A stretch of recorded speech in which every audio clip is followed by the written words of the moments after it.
এই যে এখানে একটা হিন্দু ছেলে মনে হয় ভারত থেকে কিছু কথা বলছে, ভাব নিচ্ছে সে ইসলাম সম্পর্কে এবং মুসলিম সম্পর্কে অনেক কিছু জানে, বোঝে, কিন্তু আসলেই যে কিছু বোঝে না। আমি এখনই এই তার কথার প্রেক্ষিতে সেগুলো বিশ্লেষণ করে আপনাদেরকে জানিয়ে দিতে চাই, যাতে করে আপনারা কিছুটা আলোকিত হন, কিছুটা সত্য জিনিস জানতে পারেন। তো কথা না বাড়িয়ে আমরা ছেলেটার বক্তব্য বিবৃতি একটু শুনি। বাংলাদেশে থাকা যে কোনো হিন্দুকে বলুন যে তাদের আমাদের ভারতবর্ষে থাকার সুযোগ করে দেওয়া হবে, এক কথায় পাকিস্তানের হিন্দু, বাংলাদেশের হিন্দু ভারতে থাকতে চলে আসবে। কথাটা 100% সঠিক, এতে কিন্তু কোনো সন্দেহ নয়। সে কিন্তু সঠিক কথাটাই বলছে যে পাকিস্তান বা বাংলাদেশের হিন্দুদেরকে যদি অপশন দেওয়া হয় যে তোমাদের এখানে যে জায়গা সম্পত্তি যেগুলো আছে বা চাকরি বাকরি আছে, হুবহু এই জিনিসগুলো তোমাদেরকে ভারতে দেওয়া হবে, তোমরা ভারতে চলে আসো, তাহলে কিন্তু তারা 100% চলে আসবে। এমনকি যদি বলা হয় যে তোমরা এই বাংলাদেশ বা পাকিস্তানের যে সুযোগ সুবিধাগুলো পাও, চাকরি বাকরি সয় সম্পত্তি যা আছে, 50% কম তোমাকে এই ভারতে দেওয়া হবে, অর্থাৎ 50% মাইনাস হয়ে যাবে, অর্থাৎ 100% দিতে পারবো না। ভারত সরকার যদি বলে যে 50% আমরা দিতে পারি, এর বেশি আমরা পারবো না, তাহলেও দেখা যাবে যে অন্তত 99% এই হিন্দু মানে সংখ্যালঘু বাংলাদেশ এবং পাকিস্তান ছেড়ে ভারতেই চলে যাবে। এটাতে কিন্তু কোনো সন্দেহ নাই। কিন্তু এই কথা বলার মধ্যে কি এটা নিহিত আছে যে এ খুব ইসলাম সম্পর্কে বা মুসলমানদের মাইন্ডসেট সম্পর্কে খুব ভালো জানে? জি না। কেন এই কথাটা বললাম সেটা বুঝতে গেলে তার পরের কথা শুনতে হবে। কিন্তু ভারতে থাকা মুসলিমদের আপনি বলুন যে তাদের পাকিস্তান বা বাংলাদেশে থাকার সুযোগ করে দেওয়া হবে, তাদের মধ্যে একজনও কেউ ভারতীয় মুসলিম পাকিস্তান বা বাংলাদেশে থাকতে যাবে না। আমার ধারণা এটাও সে সঠিক কথাই বলছে যে ভারতে বসবাসকারী মুসলমানদেরকে যদি অপশন দেওয়া হয় যে ভারতে তোমরা যে সুযোগ সুবিধাগুলো পাও, যে জায়গা সম্পত্তি আছে, চাকরি বাকরি যদি করে থাকো, এই হুবহু এই সুবিধাগুলোই তোমাদেরকে দেওয়া হবে, বাট তোমাদের ভারত থেকে এই বাংলাদেশে বা পাকিস্তানে নিয়ে যাওয়া হবে, তোমরা কি রাজি আছো কিনা? আমার ধারণা হয়তো 2-1% যেতে পারে, বাট মোর দ্যান 90% মুসলমান যাবে না, এটাও সঠিক। কিন্তু কেন যাবে না সেই বিষয়ে কি এই ছেলেটার কোনো ধারণা আছে? এমনকি ভারতে যে সুযোগ সুবিধা মুসলমানরা পায়, যে জায়গা সম্পত্তি আছে, যদি তাদেরকে এই অপশনও দেওয়া হয় যে তোমরা বাংলাদেশ বা পাকিস্তান, সেখানে এর দ্বিগুণ সম্পত্তি বা দ্বিগুণ সুযোগ সুবিধা তোমাদেরকে দেওয়া হবে, তো তোমরা চলে আসো। মানে বাংলাদেশ বা পাকিস্তান যদি এই ধরনের অফার দেয় ভারতের মুসলমানদেরকে, আমার ধারণা যে তাও এটা 5-10% হয়তো যেতে পারে, বাট মোর দ্যান 90% যাবে না ভারত ছেড়ে। প্রশ্ন হচ্ছে যে কেন যাবে না? এই ছেলের কি ওই সম্পর্কে কোনো আইডিয়া আছে? সেটা আমরা একটু বোঝার চেষ্টা করি, দেখি সে কি বলে। অথচ তারপরেও আমাদের ভারত নাকি অসহিষ্ণু, আমাদের ভারতে নাকি সংখ্যালঘুদের নিরাপত্তা নেই, এটা আমাদের ভারতের ইসলাম সমাজ বলে। হ্যাঁ, এই যে তারপরেও যে বলে যে ভারতে নাকি মুসলমানরা সংখ্যালঘিষ্ঠ আর কি, তারা নাকি নানা রকম অত্যাচার নির্যাতনের শিকার, তাদের সাথে নাকি নানা রকম বৈষম্যমূলক আচরণ করা। হ্যাঁ, এই ধরনের কথা কিছু কিছু বলে, কেউ বলে। হ্যাঁ, এটা রাইট, এটাও রাইট, এই তথ্যটাও কিন্তু ভুল না। কিন্তু কথা হচ্ছে এই কথাটা কি তারা কেন বলে? এবং ওই যে একটু আগে যেটা বললে তুমি, যে তাদেরকে যদি বাংলাদেশ আর পাকিস্তানে এই ধরনের অপশন দেওয়া হতো যে ভারতের জায়গা সম্পত্তি দ্বিগুণ তাদেরকে দেওয়া হবে, তাও যাবে না। আর না গিয়ে আবার ভারতে বসে এই ভারতের হিন্দুদের বিরুদ্ধে অভিযোগ করবে, এই যে ভিকটিম কার্ড খেলবে, এটা রহস্যটা কি? এটা কি তুমি বুঝো কেন এই কাজটা করবে? না, এই জায়গাটা বোঝো না। আর এই জায়গাটা না বোঝার কারণেই হচ্ছে এইখানে এই যে ভিডিওতে এই সমস্ত বক্তব্য দিয়ে ভাব নিচ্ছ, বিশাল কিছু একটা কথা বলে রাখছো।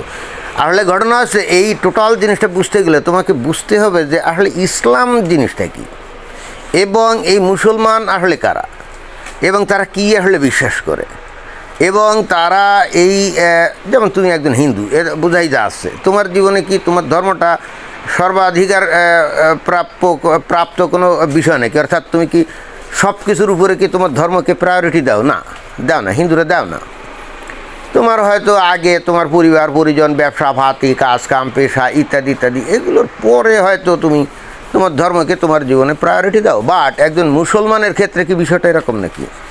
জি না। এখনই আমি এই বিষয়টা সম্পর্কে পরিপূর্ণ একটা ধারণা দেওয়ার চেষ্টা করছি। এক নম্বরে যে পয়েন্টটা, মুসলমানদের যদি সুযোগ দেওয়া হয় ভারত থেকে পাকিস্তান বা বাংলাদেশ মানে মুসলিম প্রধান দেশে যাওয়ার একটা অপশন এবং তার সমস্ত সম্পত্তি সহ, তাহলে তারা কেন যাবে না? কারণটা হচ্ছে প্রথমত, যেটা তুমি জানো না, এখন আমি জানাচ্ছি, সেটা হলো যে এই দুনিয়াকে মুসলমানরা মনে করে তাদের, অর্থাৎ তারা বিশ্বাস করে এই দুনিয়ার মালিক তাদের আল্লাহ, এবং সেই সূত্রে এই দুনিয়ার মালিক হলো হজরত মুহাম্মদ সাল্লাল্লাহু আলাইহি ওয়াসাল্লাম মানে তাদের নবী, এবং সেই সূত্রে ওয়ারায়ের সূত্রে গোটা দুনিয়ার মালিকই হলো মুসলমানরা। তো ঘটনা যদি সেটাই হয়, তাহলে এই ভারতে বসবাসকারী মুসলমানরা তারা তো মনে করে যে গোটা ভারতবর্ষ তো দূরের কথা, গোটা পৃথিবী তাদের। তাহলে তারা যারা এই ভারতে এখনও বসবাস করে, তারা কেন এখান থেকে চলে যাবে? তাদের যেটা নাকি তাদের নিজস্ব, যেটা নাকি সেই আল্লাহর কাছ থেকে ওয়ারিশ সূত্রে তারা পেয়েছে, এবং এই ধ্যান ধারণার কারণে বস্তুত তারা এখান থেকে যাবে না। এ গেল নাম্বার 1। এবং নাম্বার 2, এই 1 নম্বর পয়েন্টের ভিত্তিতে আর একটা অ্যাসাম্পশন চলে আসে। সেটা কি জানো? সেটা হলো এই মুমিন মুসলমানরা তারা তো বিশ্বাস করে যে তাদের ধর্ম একমাত্র সত্য ধর্ম, রাইট? এবং তারা মনে করে যে তাদের উচিত এই গোটা পৃথিবীতে তাদের ধর্মটাকে ছড়িয়ে গোটা পৃথিবীকে ইসলামী ছায়াতলে নিয়ে আসবে। অর্থাৎ এই হেতু তারা ভারতে বসবাস করে এই আশায়, যাতে করে তারা আস্তে আস্তে হিন্দুদের কাছে তাদের ইসলাম প্রচার করতে পারে এবং এই হিন্দুরা আস্তে আস্তে ইসলামের দিকে ধাবিত হয়। মুসলমানরা মনে করে যে হিন্দুদের ধর্মের মধ্যে যত কুসংস্কার, যত অনৈতিক কর্মকাণ্ড, কথাবার্তা যেগুলো আছে, এইগুলাকে যদি হিন্দুদের কাছে ভালো করে প্রসার করে দেওয়া যায়, তাহলে তারা খুব সহজেই ইসলামে আকৃষ্ট হতে পারে। যেমন 1 নম্বর আমি বারবার বলি যে হিন্দুদের মধ্যে যে বর্ণপ্রথার ব্যাপারটা, তাই না? এছাড়া ওই যে আদিবাসী, দলিত সম্প্রদায়, হ্যান ত্যান নানা কিছু আছে না? তো ভাই, এইগুলো তো একটা সমাজে মানুষে মানুষে প্রচণ্ড বিভেদ, বিশেষ করে যে বর্ণপ্রথা, এরপরে আসে আবার ওই দলিত সম্প্রদায়, শিডিউল্ড কাস্ট, হ্যান ত্যান হাবিজাবি। পৃথিবীর কোনো সভ্য সমাজে মানুষের মধ্যে তো এরকম বিভেদ নাই। পৃথিবীর কোনো সভ্য সমাজে মানুষের মধ্যে এরকম কোনো বিভেদ নাই যেটা ভারতের হিন্দুদের মধ্যে আছে। তো ভারতে বসবাসকারী মুসলমানরা মনে করে যে এই যে মানুষের মধ্যে যে বিভেদ নাই, এবং মুসলমানরা মনে করে যে তাদের ধর্মে সব মুসলমান এক, ভাই ভাই, এখানে কোনো উঁচু নিচু নাই। মসজিদে যখন নামাজ পড়তে যায় তখন রাজা প্রজা সব এক কাতারে দাঁড়িয়ে নামাজ পড়ে, তাই না? এই জিনিসটা হিন্দুদেরকে দেখিয়ে তারা বলতে পারে যে দেখো, তোমাদের দলিত বলে অথবা তোমরা নিম্নবর্ণ বলে দেখো উচ্চবর্ণের লোকজনরা তোমাকে অসম্মান করে, অপমান করে, ব্যঙ্গ বিদ্রুপ করে, তাই না? নানা রকমভাবে প্রতারণা অথবা নির্যাতন করে। এরকম তোমরা যদি ইসলামে চলে আসো, তাহলে এইগুলো কোনো কিছু থাকবে না। এটা কিন্তু একটা বিশাল আবেদন, এটা কিন্তু একটা বিশাল আবেদন। এবং একই সঙ্গে ওই হিন্দুদের নারীর ব্যাপারে যে বিষয় এগুলো আছে, যে হিন্দুদের নারীরা ওই বাপদাদার কোনো সম্পত্তি পায় না, যদিও ভারতে আইন করে এখন নাকি বাপের সম্পত্তি পায়। যাক, এটা হয়তো এখন আর গুরুত্বপূর্ণ পয়েন্ট নাই, কিন্তু তারপরও ওই যে নানাভাবে নানা কায়দায় ওই হিন্দুদের যে বিভিন্ন কুসংস্কার যেগুলো আছে, যেমন ওই যে তাদের মন্দিরে এমন অনেক মন্দির আছে যেখানে নাকি দলিত সম্প্রদায়ের লোকজন ঢুকতে দেয় না। তো পূজা করবে ঈশ্বর যদি সবার জন্য সমান হয়, তাহলে কাউকে পূজা করতে দিবে না, এটা কেমনে হয়? এরকম খবর তো আমরা এই ভারতের থেকে অনেক সময় অনেকভাবে শুনি, তাই না? তো ভারতে বসবাসকারী মুসলমানরা এখনও বিশ্বাস করে যে হিন্দুদের ধর্মের মধ্যে এই যে অসভ্যতা, বর্বরতা, জঙ্গলিপনা, এই যে প্রচণ্ড রকম কুসংস্কার, এই যে বৈষম্য, এই জিনিসগুলো যদি মুসলমানরা তুলে ধরে, তাহলে এবং পরিবর্তে যদি ইসলামের এই যে সবাই সমান এই ধ্যান ধারণাগুলো তাদের মধ্যে প্রচার করে, তাহলে তারা আস্তে আস্তে ইসলামে চলে আসবে এবং অতএব গোটা ভারতবর্ষ ইসলামই হয়ে যাবে। এই জন্যই তারা ভারত থেকে যায় না। 3 নম্বর পয়েন্ট হলে হিন্দুদের কাছে তাদের ধর্ম ফার্স্ট প্রায়োরিটি না, বাট একজন মুসলমানের কাছে তার ধর্ম হলো ফার্স্ট প্রায়োরিটি। সে তার ধর্মের ব্যাপারে কোনো রকম আপোষ করবে না, একেবারে কোনো আপোষ করবে না। এই যে ইরানের ওপরে ইসরায়েল আর আমেরিকা আক্রমণ চালাচ্ছে, তাই না? একের পর একটা শীর্ষ নেতা, কমান্ডার এগুলোকে মেরে ফেলছে, তাই না? তারপরে আমেরিকা বলছে যে তোমরা এখন আত্মসমর্পণ করো এবং আসো, তোমরা কীভাবে বেঁচে থাকবে সেই ব্যবস্থা আমরা করব। এখন ইরানি শাসক গোষ্ঠী বলছে কি, আমরা দরকারে মরে যাব সব, কিন্তু তোমাদের কাছে আত্মসমর্পণ করবে না। এই কথাটা কিসের ভিত্তিতে বলছে? এ কথাটা বলছে তাদের ধর্মের ভিত্তিতে, কারণ তারা মুসলমান না, নিজেদেরকে তো শিয়া হোক আর যাই হোক মুসলমানই তো দাবি করে। তো মুসলমানরা কি কখনো অমুসলমানের কাছে আত্মসমর্পণ করতে পারে? না, পারে না, কখনোই পারে না। এই হেতু ভারতের মুসলমানরা কখনো সংখ্যাগরিষ্ঠ হিন্দুদের কাছে আত্মসমর্পণ করতে পারে না, এবং ঠিক সেই কারণেই কিন্তু তারা ওই দিল্লিতে ওই যে এক হিন্দু ছেলেকে পিটিয়ে মেরে ফেলার মতো ঘটনা ঘটাতে পারে। এরকম ঘটনা তারা তো প্রতি বছর বহু জায়গায় বহু সময় ঘটায়, তাই না? কারণ তারা কখনোই মনে করে না যে হিন্দুরা তাদের থেকে শক্তিশালী, এবং তারা বেসিক্যালি মনে করে যে হিন্দুরা হলো নপুংস, কাপুরুষ, এদের দাবড় দিলে দৌড়ে ফেলায়। ওই যে ভারতের একজন মুসলিম নেতা বলছিল না যে পুলিশে 2 ঘন্টা চুপ থাকুক, ভারতের হিন্দুদেরকে সাইজ করে দেওয়া হবে। এই ধরনের ঔদ্ধত্যপূর্ণ কথাবার্তা কী কারণে বলতে পারে? আর এই ধরনের ঔদ্ধত্যপূর্ণ কথাবার্তা বলার পর হিন্দুরা তার প্রতিক্রিয়ায় কী বলেছে? কিছুই বলেনি। এবং এই যে বলে না, তার অন্যতম কারণ হলো ভারতের এই হিন্দুদের ধর্মের মধ্যেই সমস্যা।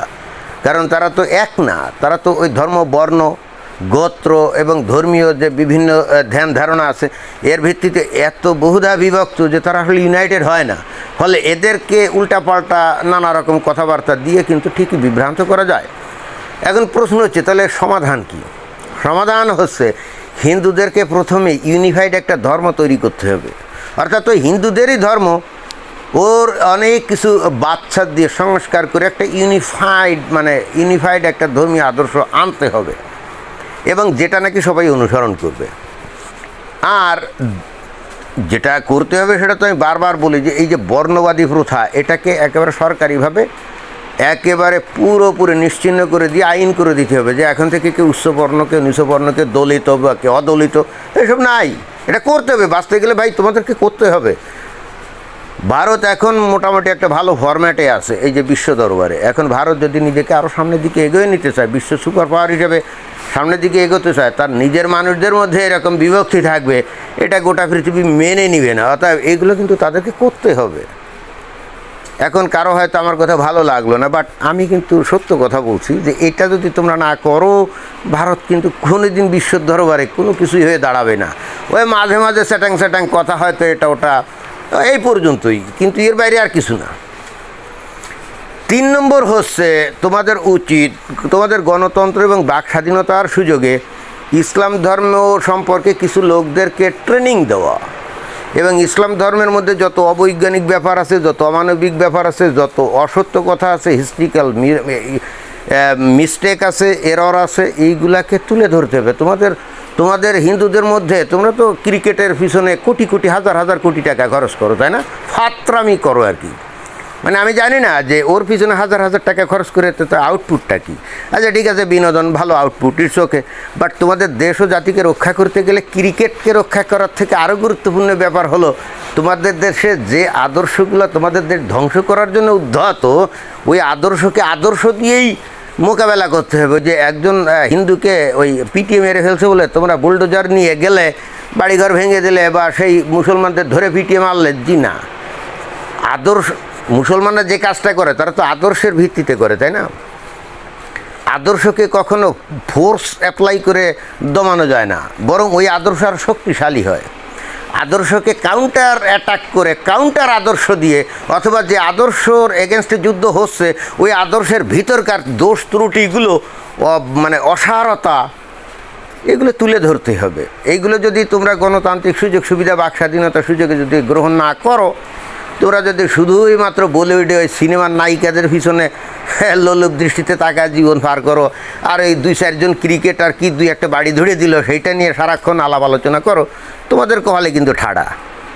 তোমাদের কপালে কিন্তু ঠাড়া। ওই ক্রিকেটের পিছনে যে টাকা খরচ করো, ওর 1% টাকা তোমাদের এই অন্তত ইসলাম ধর্মের এই বিষয়গুলো নিয়ে গবেষণা, সেগুলো প্রসার এইগুলোর পিছনে ব্যয় করো, দেখবে যে ভারত হয়ে যাবে অন্যরকম একটা অবস্থা। ভারত অন্যরকম অবস্থায় চলে যাবে, কিন্তু আমার কথা তো শুনবে না। এই কথাগুলো আমি এই কারণে বলি, কারণ এই মুসলিম সমাজ আমার জন্ম, সেখানে আমার বেড়ে ওঠা, তাদের আমি রগে রগে চিনি যে তারা আসলে কী এবং তারা আসলে কী চিন্তা করে, তারা মুখে কি বলে আর পেটের মধ্যে তাদের কি কথা আছে। কিন্তু তোমরা তো এখনও সেই কাজটা করো না। প্রাইভেটলি 2-1 জন আমি দেখছি এই ইউটিউব চ্যানেল খুলে কিছু কথাবার্তা বলে না, এটা রাষ্ট্রীয়ভাবে আসতে হবে। এখন বাংলাদেশে বা পাকিস্তানে এরা যদি রাষ্ট্রীয়ভাবে তাদের ধর্মকে পালন করার জন্য যদি ইসলামিক ফাউন্ডেশন বানায়, ধর্ম মন্ত্রণালয় বানায়, বানিয়ে যদি তাদের ধর্মকে ইয়ে করে, প্রমোট করে, তাহলে ভারতে কেন তোমরা ধর্ম মন্ত্রণালয় বানানোর দরকার নেই? অন্তত অ্যাটলিস্ট সংস্কৃতি মন্ত্রণালয় অথবা শিক্ষা মন্ত্রণালয়ের অধীনে একটা সেল খুলে তোমরা কেন সমস্ত ধর্মের, খালি ইসলাম ধর্ম না, সমস্ত ধর্মের মধ্যে যে গোঁজামিল আছে, যে অনৈতিকতা আছে, এটা তো গণতান্ত্রিক সুযোগ সুবিধার ভিত্তিতেই করা যায়, তাই না? আর ভবিষ্যতে উন্নত ভারত হিসেবে যদি তোমরা ভারতকে গড়ে তুলতে চাও, এটা কিন্তু মাস্ট করতেই হবে। এটা না করলে ওই তোমরা যে স্বপ্ন দেখো ওটা স্বপ্নই থেকে যাবে। এটাই হলো কথা। ধন্যবাদ।